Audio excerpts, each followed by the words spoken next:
Caroline, welcome along. What is wrong with this bloke? One case and you can't get people from a dozen venues to isolate? What is wrong with this bloke? Oh, look, Chris, at least he's been consistent. It just shows that we've learned nothing. We've learned nothing since last March, and we've learned nothing since our lockdown earlier in the year. And here we go again.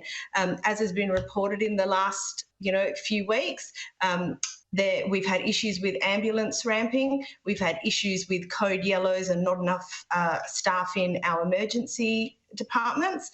And very tragically, a couple of weeks back, a young 7-year-old girl passed away waiting to get into ER.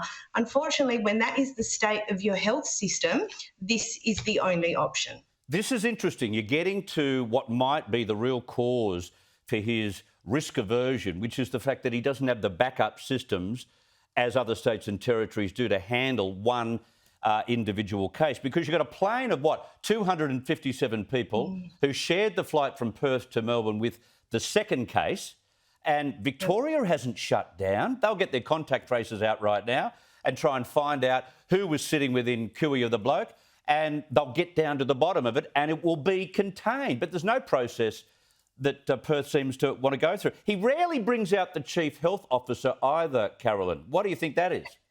Well, the Chief Health Officer, my understanding was actually on leave. He has phoned into the emergency meetings today to be able to deal with this, but my understanding is that he has been on leave. And in fact, there was a report on the 8th of April that said that this particular hotel that this gentleman served his quarantine in, the report said that it was too high a risk. And last Friday, the Chief Health Officer wrote to the government to say that they shouldn't use this hotel any further for quarantining because it was too high risk. And a week later, the hotel is still being used, and now we've had this quarantine leak. So the Chief Health Officer isn't here. He has been giving advice, but it seemingly hasn't been acted upon as yet. And you would have thought that something that serious may have been acted upon sooner. Well, if the Premier wants to jump in knee-jerk like as he did this afternoon and say, we're going to lock everything down, sorry, no long weekend, no Anzac Day. If he wants to do that, why doesn't he knee-jerk and jump in when he knows that there have been reports made public that that hotel venue should not have been used for quarantine? There's a place where he should have jumped in, and then you wouldn't have needed to be locked down. Yeah, but that would have required work. Yeah. See, it's always easier. This is just the easy option. It is a blunt instrument, but it is an easy option. And we have seen the other states have progressed. I mean, the fact that we're even talking about this gentleman having landed in Victoria, but it's okay. Victoria's, they've improved on last year, thankfully, and they are unlikely to lock down Victoria.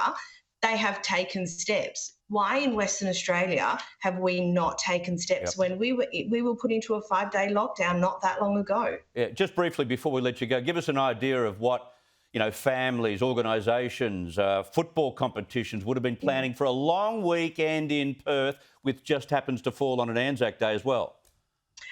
Well, for me, I am mildly inconvenienced. For me, it means really very little.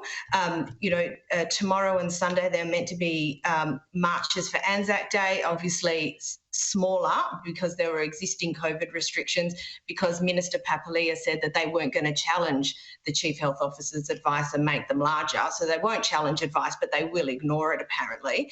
So there will be diggers who won't be able to march this year. And I know this is a little bit morbid, but you know what? Some of them won't be around for next year. There are families who were going away this weekend. A lot of people had plans. Our tourism industry has really suffered. I can't even imagine the amount of last-minute cancellations, food being thrown out at venues and all this sort of thing, which we have all seen before.